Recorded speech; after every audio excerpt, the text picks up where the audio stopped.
Welcome to the League of Legends Champion Spotlight, featuring Zed, the Master of Shadows. The unseen blade is the deadliest. Zed is a melee assassin. He relies on sending out living shadows that mimic his basic abilities, allow him to reposition mid-fight, and quickly strike down his foes. When expertly played, Zed can kill his opponents before they even know it hit them. Zed's passive is Contempt for the Weak. Zed's basic attacks against heavily injured targets will deal bonus damage based upon their maximum health. While this passive has no cooldown, it can only strike an individual target once every few seconds. Razor Shuriken fires out from Zed and any of his shadows, damaging every enemy they pass through, but dealing reduced damage to enemies beyond the first. Enemies can be hit by multiple Razor Shurikens and will take damage from each one, but the extra hits won't deal as much damage as the first. When laning, I recommend taking Razor Shuriken at level 1 and maxing it first for consistent ranged damage output. If jungling, grab it at level 2 and max it by level 13. Living Shadow remains in place for a few seconds, mimicking all of Zed's abilities. Hitting an opponent with both a regular and mimicked ability will refund some energy back to Zed. Zed may also reactivate Living Shadow to swap places with it. Additionally, Living Shadow passively grants Zed bonus attack damage. I recommend grabbing a point in Living Shadow early, but maxing it last in favor of Zed's damaging abilities. Shadow Slash damages nearby enemies, and reduces Living Shadow's cooldown for each enemy hit. Enemies hit by a mimicked Shadow Slash will be slowed. The slow is increased if the enemy is hit by Zed's Shadow Slash as well. When jungling, I recommend taking Shadow Slash at level 1 and maxing it immediately. In lane, try taking it at level 2 or 3 and maxing it by level 13. Death Mark is Zed's ultimate. When cast, Zed dashes to target enemy champion, dealing damage, marking it, and spawning a living shadow behind it. After a few seconds, the Death Mark will trigger, damaging Zed's target based on how much damage Zed dealt to it while the mark was active. Like with Living Shadow, Zed may reactivate Death Mark to swap places. As with all ultimates, I recommend taking Death Mark whenever available.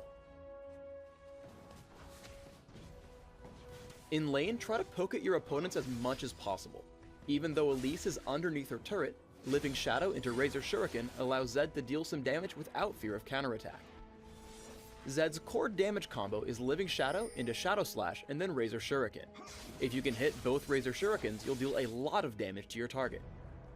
As your opponents get lower, reactivate Living Shadow to land a basic attack with Zed's passive, Contempt for the Weak. This ability combo picks up an easy kill on the low health Katarina. When fighting versus skill shot champions, make use of Living Shadow's second activation. Veigar thinks he'll land Dark Matter, but Zed swaps places with Living Shadow to dodge it, and closes in for the kill, picking up a quick 300 gold. When jungling as Zed, make use of Living Shadow's swap to get through the jungle camps faster. Cast Living Shadow across the wall and hit your other abilities, then reactivate Living Shadow to save a few seconds when clearing neutral monsters. Even when laning, use Living Shadow to pick up some extra gold from the jungle camps. Zed hops over the wall with Living Shadow, uses Shadow Slash, and aims Razor Shuriken so that both of them will hit the neutral monsters. Living Shadow can help Zed escape ganks. As Taric and Jarvan come to gank, a double activation of Living Shadow gets Zed to safety. Now, Shadow Slash will slow Taric, allowing Zed some easy damage with Razor Shuriken. Living Shadow can also be used to close the distance with Zed's opponents. A double activation puts Zed in range for Death Mark. Hitting all his abilities, Zed is able to burst down Veigar almost immediately, picking up the kill and escaping back behind the turret. Always keep track of your Living Shadow's locations. Zed comes across and bursts down the opposing Master of Shadows almost immediately. However, Katarina comes in to avenge her teammate. Zed simply waits for Shunpo and then swaps places with Living Shadow. Even with Flash, Katarina is unable to catch up and take Zed down. Let's put all of these together in a larger fight.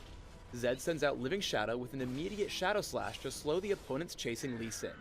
However, Zed notices Ashe low on health near his Living Shadow. Zed swaps and hits Ashe with Death Mark, taking her down with ease before walking away unscathed. I recommend building Zed primarily for physical damage output, with a small emphasis on durability due to his short-range nature. Here's an example build. Try Armor Penetration Marks, Armor Seals, Magic Resist Glyphs, and Attack Damage Quintessences. Run 21-9-0 Masteries, taking all the physical damage increases in offense, plus health regeneration and minion damage reduction in defense. Take Ignite for champion killing when laning, or Smite when jungling, plus Flash for increased mobility. Open with Boots of Speed, Health Potions, and a Doran's Blade or Prospector's Blade. Rush Brutalizer and take Mercury Treads or Ninja Tabby based upon your opponents. Grab Hex Drinker when needed, and buy Bloodthirster or Sanguine Blade for increased damage output, and follow up with Last Whisper. Your final build should also contain Guardian Angel or Overlord's Bloodmail, Yomu's Ghostblade or Lord Van Dam's Pillager, and Maw of Malmortius.